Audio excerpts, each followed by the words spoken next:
Pimpinan Pondok Pesantren Al Zaitun Panji Gumilang kini memasuki babak baru. Kalau Anda perhatikan secara seksama sudah lebih dari 1 bulan, kita lihat perjalanan kasus ini terus bergulir, mulai dari tim investigasi yang bekerja, bahkan saat ini Panji Gumilang sudah diperiksa di Bareskrim Polri. Yang terbaru pernyataan dari pihak kepolisian yakni status setelah gelar perkara dari penyelidikan naik ke penyidikan. Tapi kami tegaskan belum ada sama sekali penetapan tersangka dalam kasus dugaan penistaan agama yang menjerat Panji Gumilang. Ada 30 pertanyaan yang digelontorkan ke Panji Gumilang, namun hanya 3 yang dibocorkan kepada wartawan. Apakah nanti akan kita ulas secara fikih ajaran agamanya seperti apa, Maria ya? Ya, lebih dari 8 jam kemudian pimpinan Pondok Pesantren Al Zaitun diperiksa oleh Bareskrim Polri. Kita coba akan menguak sisi lain dari Panji Gumilang bersama dengan mantan dosen dari Pondok Pesantren Al Zaitun dan juga mantan wali murid dari Al Zaitun langsung di meja catatan demokrasi. Sebelumnya nanti kita juga akan mengajak dalam diskusi kami sejumlah mahasiswa dari ISIP Jakarta. Nanti mahasiswa bertanya langsung pada narasumber. Kami berharap teman-teman mahasiswa di sini juga peka akan isu update informasi, apalagi khusus dalam kasus Ponpes Al Zaitun. Sepakat teman-teman mahasiswa? Suara mahasiswa harus lantang ya, Maria. Itu dia. Langsung saja kalau begitu kita perkenalkan sejumlah narasumber kami yang sudah hadir. Ada Pak Ahmad Sudirman Abbas, dosen Fakultas Syariah dan Hukum UIN Syarif Hidayatullah Jakarta. Selamat malam. Beliau juga merupakan mantan pengajar di Ponpes Al Zaitun. Nanti kita coba akan boleh sambil dicek juga. Pak, mic-nya Pak. Selamat malam, Assalamualaikum. Selamat malam. Bagus? Bagus Pak. Aman Pak, siap. Suara emas tadi baru keluar Pak.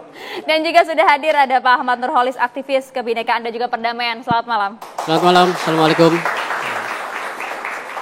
Peneliti NI dan juga Ponpes Al Zaitun juga hadir. Pak Sukanto, selamat malam, Assalamualaikum. Selamat malam, Waalaikumsalam warahmatullahi wabarakatuh.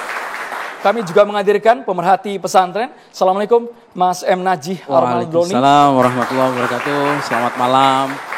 Dan juga ada mantan wali santri Pondok Pesantren Al Zaitun yang kemarin keras lantang berunjuk rasa juga. Terima kasih banyak Ibu Leni Siregar. Assalamualaikum Ibu Leni Siregar. Waalaikumsalam warahmatullahi wabarakatuh. Ini juga yang unjuk rasa, yang menolak keberadaan dan juga aktivitas Ponpes Al Zaitun, Wasekjen PA 212 yang memang ditanya publik, kemana ini suara 212 dalam kasus Al Zaitun. Terima kasih banyak. Assalamualaikum Bang Novel, Bang Mumin. Waalaikumsalam warahmatullahi wabarakatuh. Baik, saat ini sekali lagi teman-teman tahapannya dari penyelidikan ke penyidikan dalam kasus dugaan penistaan agama yang menjerat Panji Gumilang, pimpinan Pondok Pesantren. Menurut Bapak Sudirman, apakah Panji Gumilang layak dipidanakan usai dilakukan gelar perkara dan statusnya naik? Boleh Mikrofonnya mic, silakan Bapak. Menurut saya tidak layak. Ya, tidak layak. Alasannya Pak?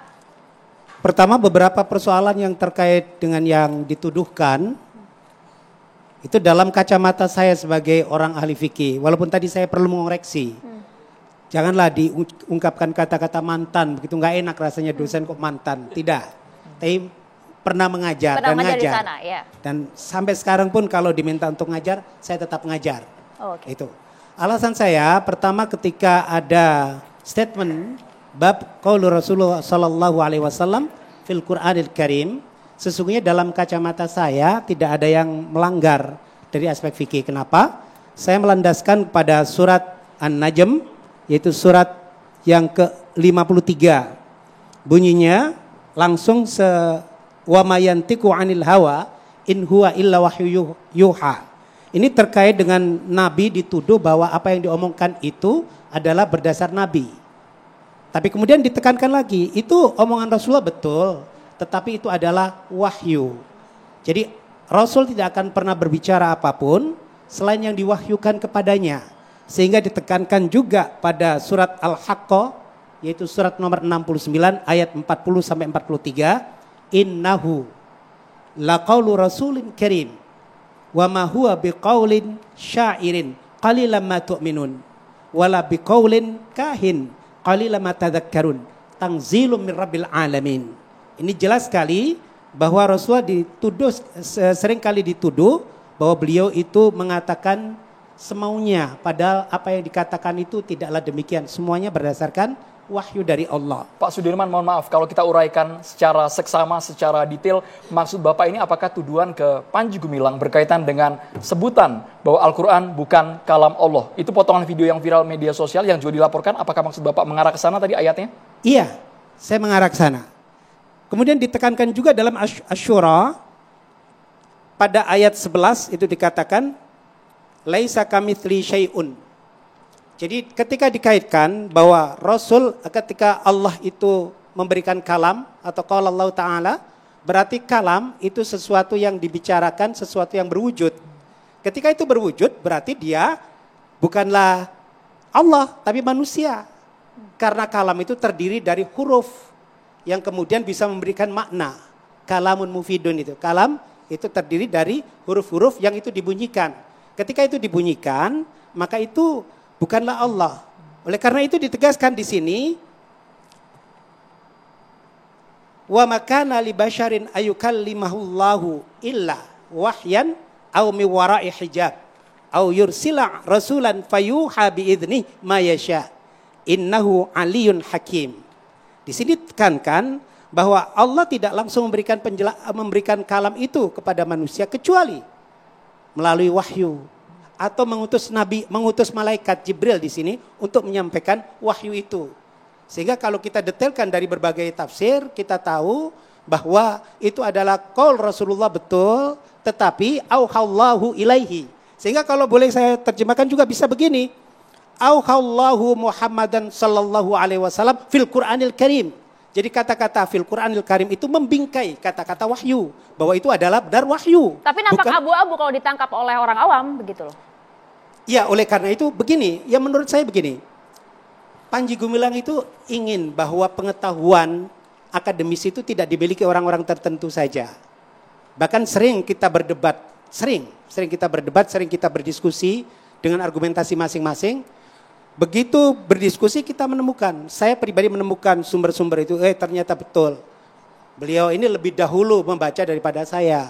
Oleh karena itu saya harus ngalah bahwa apa yang dibicarakan itu memiliki rujukan. Enggak mungkin tidak memiliki rujukan. Ketika memiliki rujukan, saya harus mengatakan bahwa dia benar.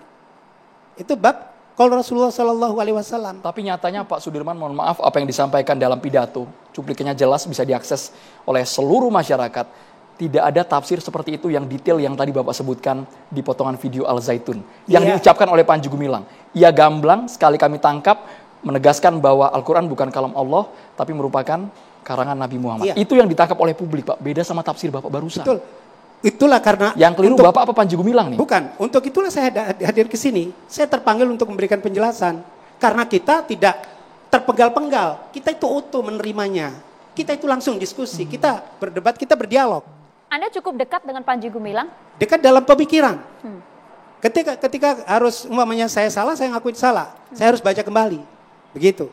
Oke. Anda bisa menjelaskan sosok Panji Gumilang ini seperti apa? Karena tidak hanya mengenai Al-Quran yang kemudian disebut-sebut sebagai kalam Rasul dan lainnya yang sudah Anda jelaskan, tapi banyak juga beberapa kontroversi lain di Ponpes Al-Zaitun.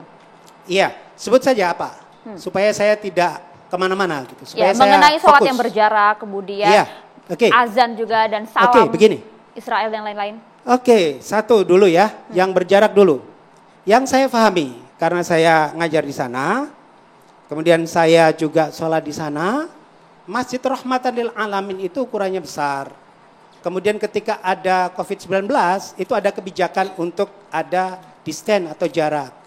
Jarak yang dimungkinkan itu berdasarkan konsultasi ya pada para pakar yang ada di situ, bagian kesehatan, adalah ukuran 2 meter. Seperti itu. Pada saat COVID. Namun pada hingga saat COVID. ini masih. Betul. Pada saat nanti dulu. Pada saat COVID itu. Lalu kemudian ada kebijakan untuk membuat kursi. Kursi 10.000 langsung. Untuk apa? Karena ketika beliau itu membicarakan sesuatu atau konsep-konsep atau gagasan, lebih kepada pemahaman yang harus kita memerlukan duduk lebih dari 2 jam. Dan seringkali mereka yang duduk di bawah itu bangkit kembali susah. Oleh karena itulah diambil kebijakan untuk membuat kursi. Dan kemudian sajadahnya pun agak lebar. Saya kemudian tertarik, saya juga membeli sajadahnya. Kenapa? Karena nyaman. Karena batasan sajadah itu adalah untuk kita nyaman dalam sholat. Sholat itu untuk Anda ketenangan. beli dengan harga berapa Pak? Mohon maaf.